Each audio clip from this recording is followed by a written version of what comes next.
Alo, Trà Vinh xin chào các bạn. Hôm nay thì mình chia sẻ cái món bánh nếp từ bí đỏ nè, mềm dẻo ngon cùng với cái màu sắc bắt mắt. Bánh mình làm hôm nay để qua ngày hôm sau ăn vẫn mềm ngon luôn, nó không có bị khô cứng, thêm nhân thịt đậm đà chống ngán nữa. Bây giờ mời các bạn mình cùng vào bếp để thực hiện luôn nha. Ở đây là mình có một miếng bí đỏ nè, các bạn nấu chín hoặc là mình hấp chín cũng được, khoảng chừng 300g bí còn sống nha. Mình sẽ tán ra cho nó mịn. Bí này thì tán cũng dễ lắm, nó mềm á, cho nó mịn á, thì mình trộn bột nó mới dễ. Rồi sẽ cho hết bí vô trong thau. Mình có ở đây là 300g bột nếp nha, tỷ lệ bột và phần bí là nó bằng nhau luôn á. Mình thêm chút muối nè, rồi trộn sơn cái để cho phần bí á, nó quyện đều vào trong bột. Bí này nó đang nóng á, thì các bạn trộn nhanh tay nha, để cho bột của mình á, nó nhanh nở, nó không có bị chảy. Có thêm chút muối nữa cũng trộn đều. Cái đây là cái nước bí hồi nãy mình nấu nè, mình sẽ cho vô từ từ thôi nha. Tùy theo cái bí mà các bạn vớt lên nó khô hay là nó có ướt nước, cho nên là cái độ hút nước nó cũng khác á. Mình cho vô từ từ thôi, khoảng 150ml nước luộc bí là được. Còn nếu mà các bạn hấp á, thì mình dùng nước nóng, mình thay thế cái nước luộc. Trộn đều lên để cho phần bí nó quyện đều. Nếu mà thấy nó có hơi khô á, thì các bạn cứ cho thêm chút nước bí nữa. Còn nếu mà lỡ mà mình cho hơi nhão mềm á, thì các bạn cứ cho thêm chút xíu bột nếp khô cũng được, không sao nha. Mình trộn từ từ vậy nè, thì nó nóng nó ấm á, giúp cho bột của mình nó sẽ không có bị chảy. Một chút nữa mình tạo hình cái bánh nó sẽ tròn đều. Thêm vào đây 1 cho đến 2 muỗng canh dầu ăn. Rồi bây giờ mình dùng tay các bạn nhồi đều lại nha. Bột nếp kết hợp với bí đỏ thì nó dẻo lắm. Lúc này phần bột vẫn còn ấm nóng, nhồi chút xíu là nó dẻo và nó quyện thành khối à. Bột của mình vậy là vừa nè, đừng có quá khô thì bánh nó cũng cứng. Phần nhân thì mình có một cái củ sắn nhỏ gọt vỏ rửa sạch, thêm 2 cái lá hành, hành tím và tỏi. Bên đây là 50g đậu xanh, mình ngâm nước cho nở mềm, sau đó mình nấu chín. Tôm khô cũng ngâm nước trước nha, để cho nó mềm một chút nữa mình xào nó mới ngon. Còn này là thịt nạc nè, mình dùng nạc vai heo và ba rọi. Gia vị thì mình có muối, đường, hạt nêm và một ít tiêu xay nữa.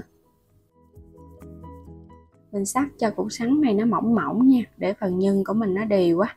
Sau đó xắt sợi. Rồi xong cái mình xắt hạt lựu lại cho nó đều đều thì phần nhân nó mới ngon.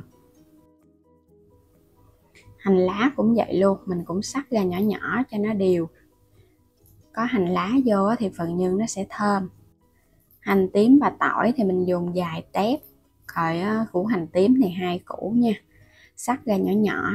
Phần hành này thì các bạn băm sơ sơ lại, chút nữa mình phi thơm lên để xào nhân cho phần nhân nó thơm ngon. Mình cho vào chảo 2 muỗng canh dầu, phi thơm phần hành tím và tỏi. Sau đó thì các bạn cho cái phần thịt vô mình xào. Thịt này là mình dùng một ít thịt nạc và một ít thịt ba rọi á, bỏ phần da, xắt hạt lựu. Xào cho nó săn thơm với lửa lớn. Tiếp theo là vớt cái phần tôm khô cho nó ráo, các bạn cũng cho vào xào cùng luôn nha. Xào lượt vậy nè cho nó thơm. Rồi mình hãy cho củ sắn vô xào. Củ sắn này mình chọn cái loại củ sắn non á, cho nên là xào nó cũng nhanh chín lắm. Mình xào sơ qua chút xíu và nhớ để lửa lớn cho phần thịt của mình nó không có bị ra nước á. Rồi tiếp theo thì các bạn cho cái phần đậu xanh đã chín vô. Đậu xanh thì giúp cho nhân nó kết dính, nó dẻo, và khi vào nhân nó cũng béo bùi ngon nữa. Mình xào một chút xíu nữa cho nó quyện cái, rồi cho tiếp hành lá vô sau cùng ha. Cũng đảo đều lên. Phần nhân thơm lắm rồi. Bây giờ các bạn có thể tắt bếp được rồi. Rồi mình để đây mình chờ cho nhân nguội bớt một chút xíu. Quay trở lại phần bột, bây giờ các bạn nhồi sơ lại nha, cho nó dẻo. Nhớ phủ vào trong tay chút xíu dầu ăn để chống dính. Đối với bột nếp thì phải cần có dầu. Mình sẽ lấy một cái viên bột, sau đó thì các bạn múc nhân cho vô. Không có cần phải vo viên nhân trước nha, mình làm vậy cho nó nhanh nè. Túm đều lại, đừng có cho nó ló nhân ra bên ngoài. bột của mình nó dẻo quá nên là mình túm nó cũng dễ. Các bạn phủ dầu ăn rồi cái mình lắc á, cho cái viên bánh nó tròn đều lại, ở bên ngoài á, nó cũng bóng ngon hơn nha. Ở trên cái xửng hấp này á, thì mình có lót miếng giấy nến nè, thoa chút dầu, hoặc là các bạn lót lá chuối, còn không á, thì cho vào trong khuôn cũng nhớ quét dầu cho nó đừng có bị dính.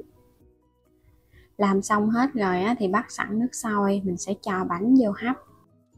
Bánh này á, thì các bạn hấp khoảng 15 phút với lửa nhỏ vừa nha, đừng hấp lửa lớn. Và trong thời gian hấp á, thì mình xả hơi nước khoảng 2 đến 3 lần, giúp cho bánh của mình nó không có bị nở phình á, nó tròn đều và nó định hình đẹp. Bánh đã hấp chín đủ thời gian thì mình tắt bếp luôn nha. Bánh cũng không có lớn đâu, hấp khoảng 15 phút là được à. Còn nếu các bạn làm lớn hơn á, thì tăng thời gian hấp lên. Màu sắc rất là đẹp luôn và nó tươi nữa. Màu bí đỏ lên nó tươi và nhìn thấy nó bắt mắt. Mình sẽ lấy bánh ra ha. Ăn nóng hay là ăn nguội gì cũng ngon. Nhớ quét lên á, một lớp dầu ở trên mặt á, cho cái miếng bánh của mình nó mỏng. Cái bề mặt á, các bạn để cho nó khô, nó cũng không có bị cứng. Và mình để sang ngày bánh vẫn mềm ngon nha, không có hề khô cái lớp mặt đâu. Ăn á, thì mình có một ít rau thơm sắc nhỏ nè, thêm giá nữa nha. Chan lên nước mắm và chút xíu đồ chua củ cải. Nước mắm chua ngọt á, thì các bạn làm đừng có mặn quá, ăn nó mới ngon ha. Có thể thêm chút xíu dưa leo sắc nhỏ cũng ngon. Bánh của mình mềm dẻo, không hề cứng. Phần nhân á, thì mình gói á, cho nó to to một chút, cái lớp bột nó mỏng, ăn nó không có ngán. Lớp bột mà dày quá thì dễ ngán lắm. Bánh mặn á, thì phải kết hợp với nước mắm, ăn no bụng mà chống ngán. Rất là ngon luôn. Phần bánh này khi mà các bạn ăn không hết thì cứ để yên vậy nha, đừng có động tay vào. Thì qua ngày hôm sau các bạn ăn vẫn ngon luôn, không có bị cứng đâu, cũng không cần phải hấp lại nữa. Nhưng mình cho rất là nhiều, kết hợp thêm đậu xanh nữa, nên là nhân nó béo béo bùi bùi. Ăn nó cái độ mặn ngọt cũng vừa, không có nêm bột mặn quá thì mình ăn không hấp dẫn đâu nha. Bây giờ thì mình chúc các bạn ngon miệng với món bánh nếp bí đỏ, còn ngon hơn cả bánh ít trần luôn á.